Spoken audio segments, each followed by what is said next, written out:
Hi folks, Rick Berube here with Dan Mumm on this, what is May 4th? Wow, May 4th, we're in May. May the 4th be with you. Star Wars Day. What's that? May the 4th be with you. May the Star Wars Day. I love it. I got my dad joke in there. There you go. Yeah. Okay, we're role reversal here. Yeah. But okay, so I like to say you've been through the first quarter, now we've finished the first month of the second quarter, and today's talk's about buyers. Dan, you're in the trenches every day, so give us an idea of how do you work with buyers today? Yeah, it's different. It's a little bit different, but the main things are the same. So I always, when we talk about buyers in this class, the number one thing we talk about is you have to understand what the motivation is of the buyer you're working with. That's always the most important thing. That's the key to real estate, buyer or seller, understanding their motivation.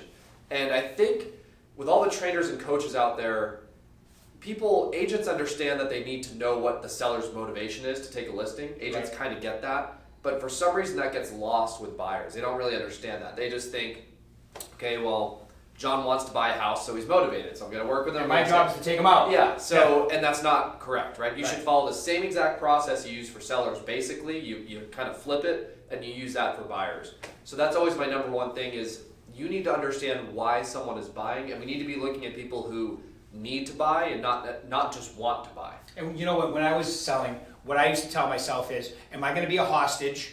Or am I going to, because when you're working with people who aren't unmotivated, you feel like a hostage because you bring them something, it should work, and they go, right? Right. Same with sellers. Yeah, it's not fun. No, it's not good for them either because it's frustrating to the buyer because then you're in a position where you're kind of twisting their arm and convincing them to buy, and they sense that, and it's not good.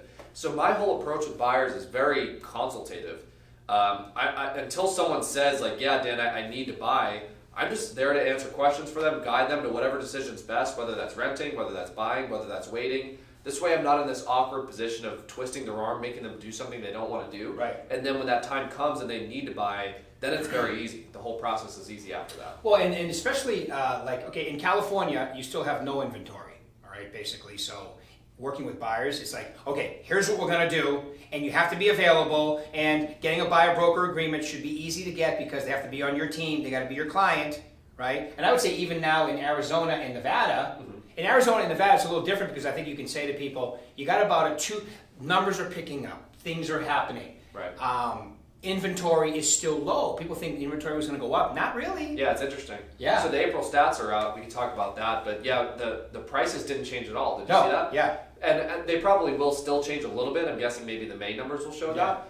But still, literally the prices in Nevada did not change at all. Like the line is like this. Yeah, it's crazy. So yeah, it's very crazy interesting. good. And yeah, it's great. And the inventory levels, like you said, they're still here low. It's not like the amount of homes for sale skyrocketed in the last month. So yeah, the number of transactions went down here. Everyone expected that because a little bit, but it wasn't anything crazy. No. In the last week, we're still on that same trajectory with 717 new properties going under contract in the last 7 days. The number of new properties the number of deals that fell out of escrow was still low. It was like 200, which is way down from where it was a few weeks back. So yeah. And a normal week prior to would have been probably 900 new listings, right?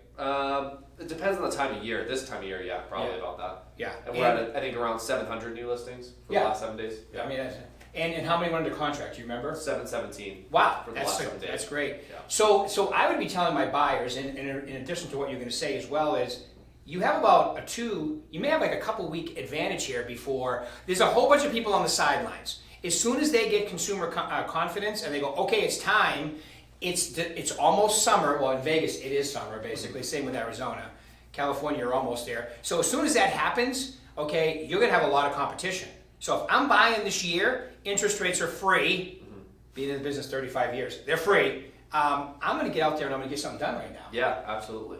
So going back to the motivation things, how do you do that? How do you find out if a buyer is motivated or not? Well, you have to ask them, why are you buying? Some agents just skip that part. They just assume, oh, well, Paul came to me and he said he wants to buy, so I know enough. And no, you have to ask what their reason is for buying. And it's trickier with buyers because with sellers, someone sells a house because they're solving a specific problem. Like you're selling a house for a very specific reason, whereas buyers buy houses for more ambiguous reasons, like sometimes ego, sometimes financial dependence, security, and you have to be able to kind of like hone in on that.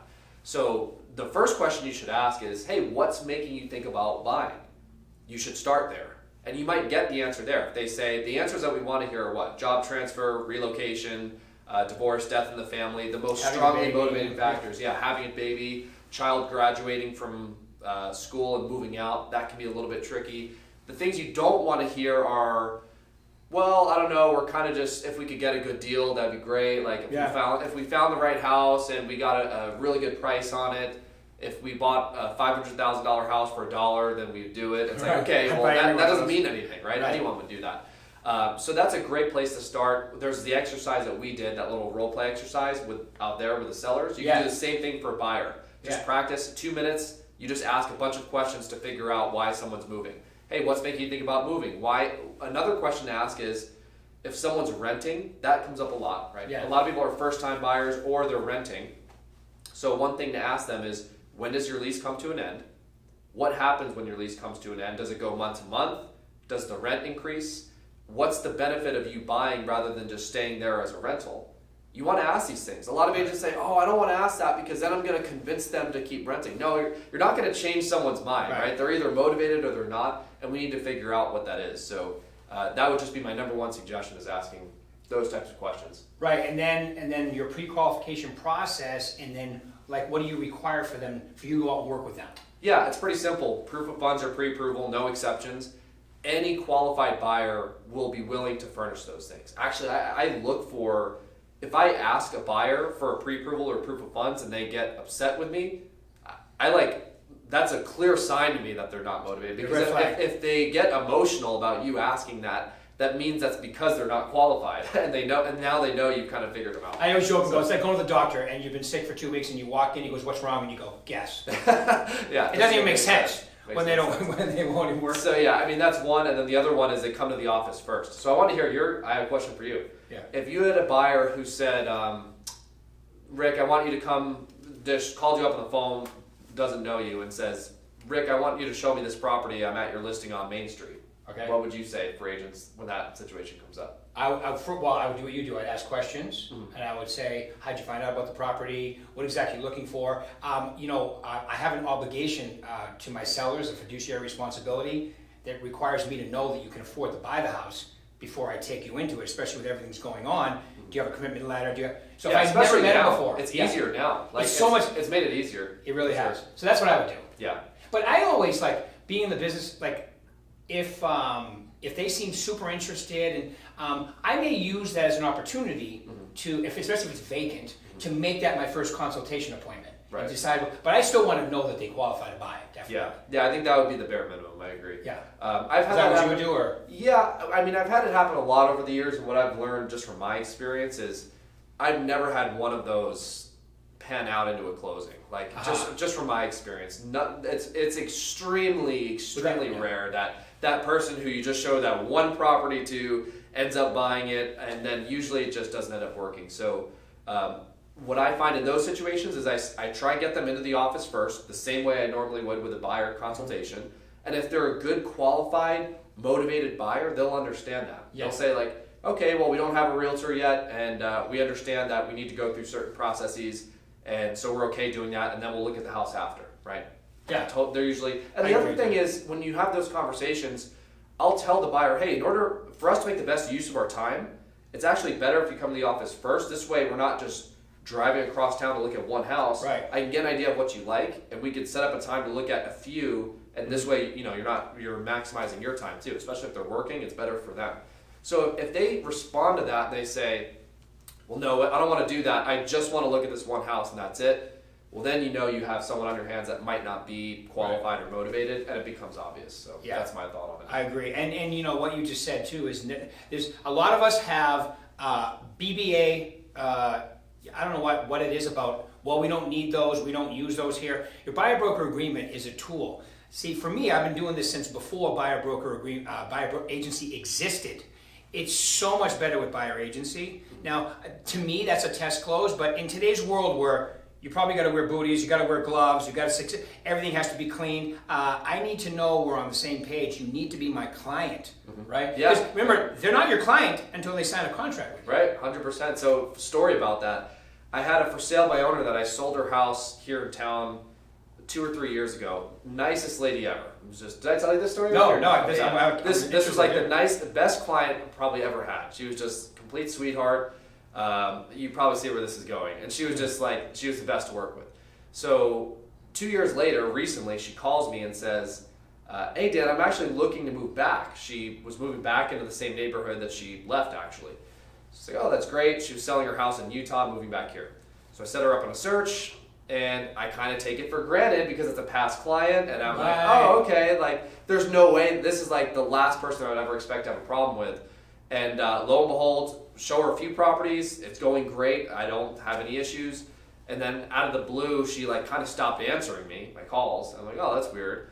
Then I called her one day, and like she answered, and I found out that she found a for sale by owner, and she bought their house. Oh, jeez. And I was not protected at all because I didn't get a BBA signed. Because, and I normally do. This was like that one exception where I'm like, I don't need it this time, and it just you learn your lesson that way. And I'm sure everyone watching has similar stories at some point or another. Oh, yeah. So that's the whole reason why you have a sales process, that you stick to it, you follow it, and it benefits the customer for them to go through that. It's not there for no reason. It's there to help you and to help them. Right, and even the closer I know them, the more I want everything. I'll say to them, like, hey, like you're my brother, you're my cousin, you're my friend. We went to school together, but when it comes to this transaction, okay, I need to treat you like a client. Do I have permission to do that? Yes, and I send them everything over because I'm going to tell you something. The more you know them, the more if you don't have this all done, the higher the probability of something happening. And they appreciate that. People, when you have that conversation and you say, hey, just so you know, Jane, you're my sister or my cousin or my coworker,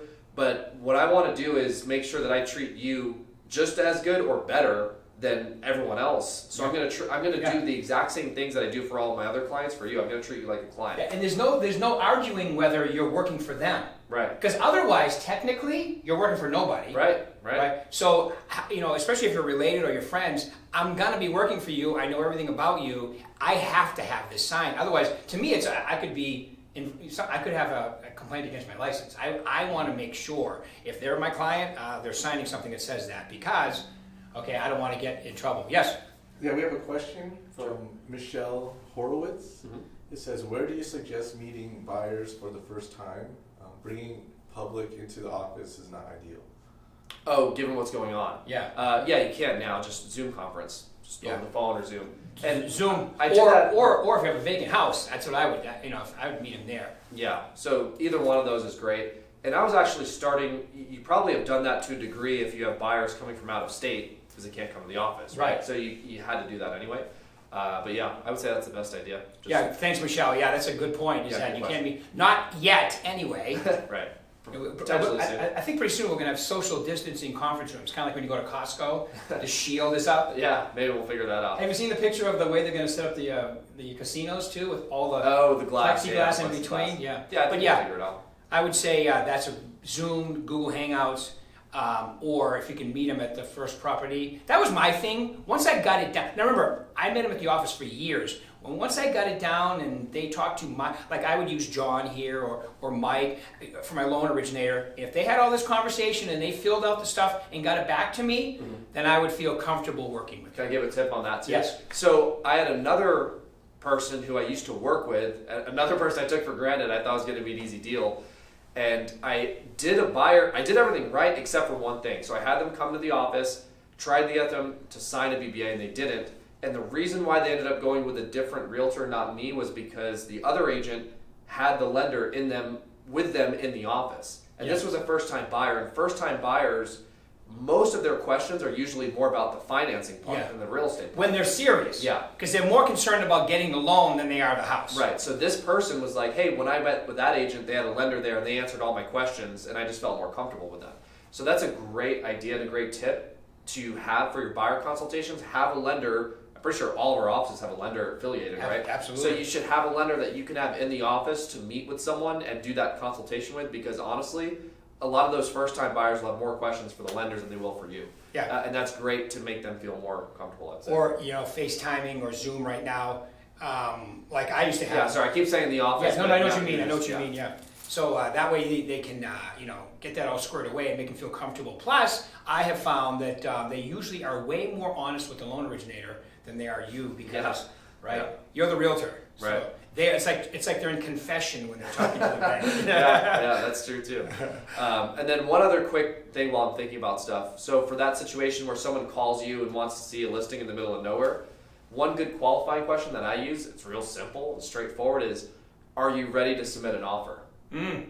Just leave it at that. Not, here's what agents do is they try and ask that question, but they water it down. And Right. they're like, okay, so if you saw the perfect house and you got it for a steal and you really, really loved it and you had to only pay $1 for it, would you maybe potentially consider writing an offer possibly in the future, maybe in the next year? And then the question doesn't do anything because Right. of course they would say, yeah, of course, yeah, we'll do that. So the question is, are you prepared to submit an offer?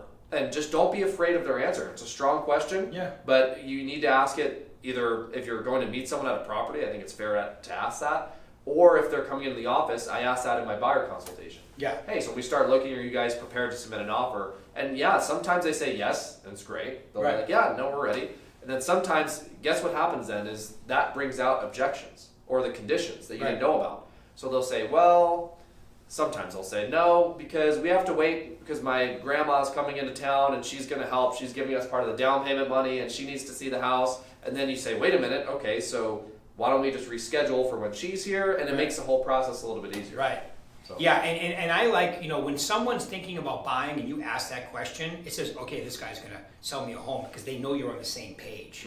It's all the other people that are going to waste your time that you kind of scare off or shake up a little bit. Yeah, and that's the whole idea here is we're just trying to attract the people who are already motivated and qualified. You want to ask questions to them that are attractive and that build that professional relationship.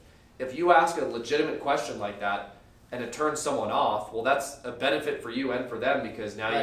you know it's not the right fit. And it's not to suggest that you should be mean to those people or so like, Right. get out of the office, I don't want to talk to you anymore. It's just if someone's not ready, then let's figure that out. Let's see why you're not ready now. Right. Maybe you need to save more money and maybe that's why you're not comfortable.